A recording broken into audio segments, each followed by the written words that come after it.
Hello everyone, and this is BioPhoenix here, and today we're going to be taking a look at a Famicom game, and that happens to be BioWarrior Dan. Now, as you might expect, I find this name to be pretty awesome sounding. I mean, obviously it has the word bio in it, so of course I have to like that. And just the name BioWarrior just sounds like a pretty badass name. It sounds like a name of like a power metal band or something.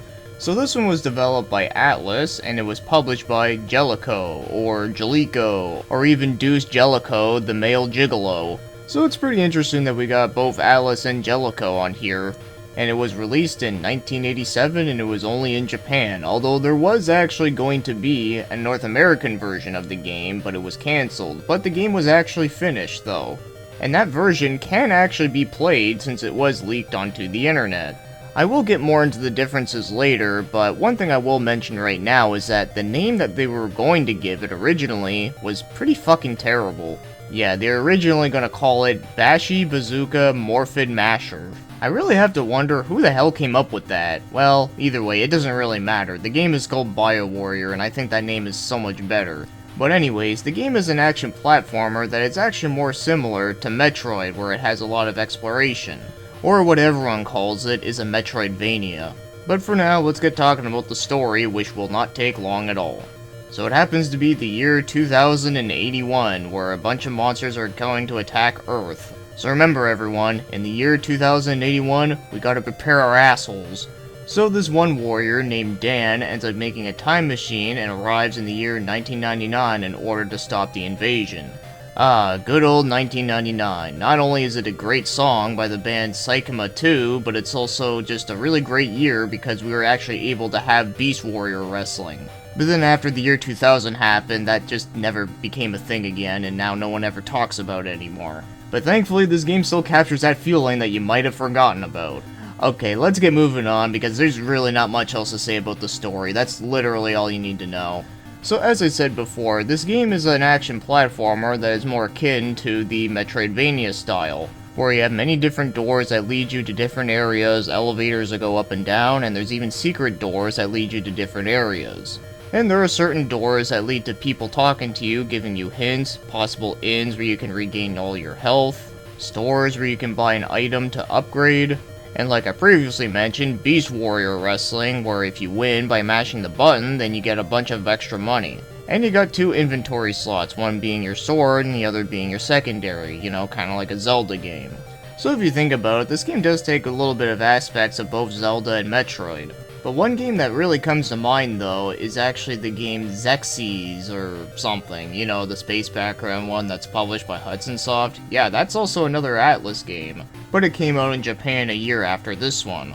So in this game there is 5 areas in the game, and your main goal is that you gotta beat the boss at the end of each area. But the way how the bosses work though is pretty different.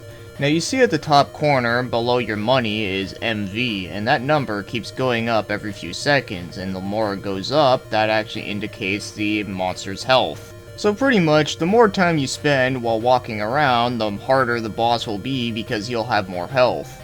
So the faster you are to get through the levels, then the easier the boss will be. Now normally with something like this, you'd think the bosses would be like stupidly hard, but I actually didn't find them to be that hard. But one great idea that I do like about this is that in case you do die at one of the bosses and then you have to go back a little bit, his health won't regain up again. And I find dying in this game is pretty forgiving for the most part. Like, you don't lose any of your money, and like I said, the boss's health won't regain up again, although you do have limited lives and continues, but they do give you a fair amount. But one thing that is important to note is that if you do use some of the items, then it actually does use up some of your money, but I do find that getting money in this game is pretty easy, so I don't think it's something you need to worry about too much. But before I move on, I did say I want to talk a little bit about the differences between the Japanese version and the unreleased English version. So in the Japanese version, the monster health meter is indicated as MV, while in English it was indicated as QV. Also, when you go inside the inn, in the Japanese version, it looks very, you know, Japanese looking, while in the English version, he's just in a bathrobe and a plain background. And there is some monster sprites that are slightly different, and the title screen, of course, is pretty different as well, and also has the really shitty name. Now, I don't know how much this is true, but it is something I can believe given I have seen it happen a number of times on NES games, but apparently the English version is actually made to be much more difficult. So now, let's talk about the game's controls, and all I have to say is that they're pretty decent. So the button layout, I really don't think I need to explain, it's pretty obvious and very easy to understand. But as for how they feel though, well, this is the part that's a little bit tough to explain because the controls in this game, like I said, they're decent, they're definitely not bad, but they do have some little minor things.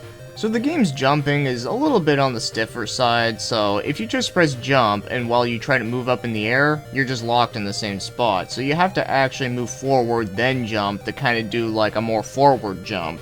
And when you're ducking in the game, it actually stays like that until you press up. So stuff like that does take some time to get used to. So the attacking in this game feels pretty good, and the walking in the game feels fine, although I do find that jumping forward in the game just goes by a lot quicker than walking. So overall, the controls are decent, just have some little things that do take some time to get used to. So now let's take a look at the other things, like the graphics, and I have to say, for 1987, the graphics in this game are actually really nice. So I really like the backgrounds in this game. Not only is there a lot of nice colors, but also the game just has a lot of really weird aesthetics that I do like. Your main character sprite is decent looking, although I do find that some of the monster sprites are kinda hit and miss. You got some that actually do look pretty cool, then you got some that are kinda weird, and then you got some that are kinda generic and lame. And the characters that you meet within the random doors though do look pretty good. So I'd say this is a pretty good looking game for 1987 standards. And as for the game's music, the music in this game is actually pretty awesome. So most of the songs in here are really catchy and they do fit the themes really well, but I really love the first area theme, and also the fourth area theme is definitely my favorites. And I really don't think there's any real, like, major shitty songs within the game. I think they're all really good and I can highly recommend listening to it. And the game's music was composed by Tsukasa Masuko, who is actually a pretty good composer who has done a lot of the old school SMT games. But probably the most hilarious thing I just found out about him was that he actually did the music for The Sniper 2. Wow, just talk about a highlight of your career right there. Well, I guess knowing that, then yes, the OST of this game just has to be freaking good, and well, it is. And no, seriously, I do think this OST is pretty damn good. So now, if you want to go out and buy yourself a copy of this game, I've actually seen quite a few of them for a number of prices. I've seen a loose copy going for $5, I've seen like some complete in box ones going for about 17 to 30 to 20, and you know, all that. It's very all over the place. But I should also mention that the cart that you get for this game is actually lime green, which I think is pretty cool looking. And obviously the game will only be in Japanese, but of course the game has had a fan translation, which is the way how I'm playing it. But even without it, it's not too confusing though. Of course you will be missing out on some of the hints, and you won't know exactly what items you'll be buying, but for the most part though, it's not too hard of a game to figure out without any knowledge of Japanese.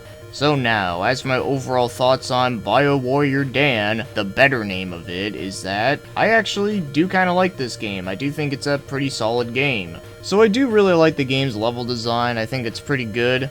And while it does kind of suck that you don't have an actual map, but I never found that the game felt too confusing. Maybe when I first started, it did felt a little bit though, but once I started to get used to the game's controls and all that, I actually found that the game never really felt too much of a problem with getting lost. And finding the random secrets was also pretty satisfying as well.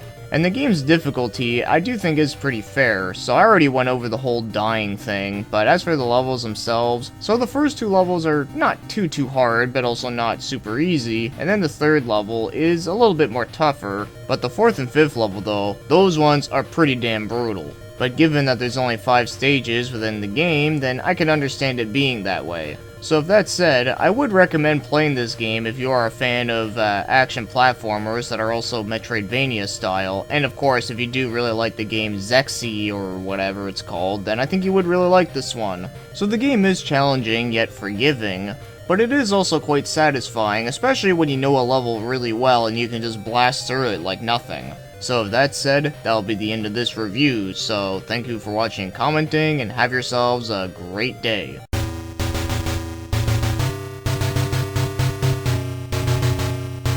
You know who he is? No, but he smells the same as I do. Harry, you don't smell. No,